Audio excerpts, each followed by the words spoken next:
আমাদের ইসলামী নাকি দেশপ্রেমিক আর আমরা অদেশপ্রেমিক হয়ে গেছি তাদের কাছে।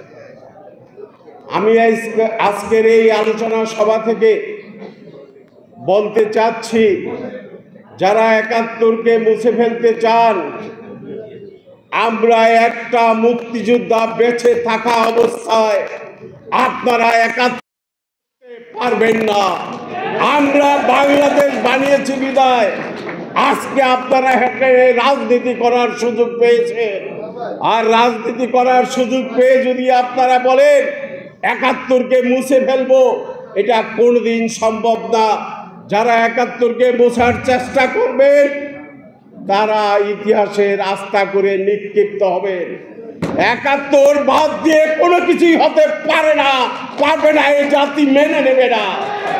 বন্ধুগণ, আপনারা জানেন আমাদের এই ৭১ নিয়ে নানা ষড়যন্ত্র, নানা চক্রান্ত হচ্ছে। সেদিন আমরা লড়াই করেছি রাজপথে, আমি নিজে গুলিবিদ্ধ হয়েছি 19শে জুলাই। তার মানে কি এই ৭১ মুছে দিবেন আর আপনারা বলবেন নতুন বিপ্লব? আপনারা যদি বিপ্লব বলেন, এটি একটি মহান গণ অভ্যুত্থান। এই লড়াইকে আমরা অস্বীকার করব না, ৯০কেও অস্বীকার করব না, কিন্তু এটি একটি গণ অভ্যুত্থান। হঠাৎ করে কিছু লোক তারা এসে তত্ত্ব হাজির করলেন যে এটা একটি বিপ্লব। স্বাধীনতা যুদ্ধ একবারই হয়, সেটা ৭১ হয়েছে। একবারের বেশি কোনোদিন স্বাধীনতা যুদ্ধ কোনো জাতির হতে পারে না। আমরা ৭১ দেশকে স্বাধীন করেছি।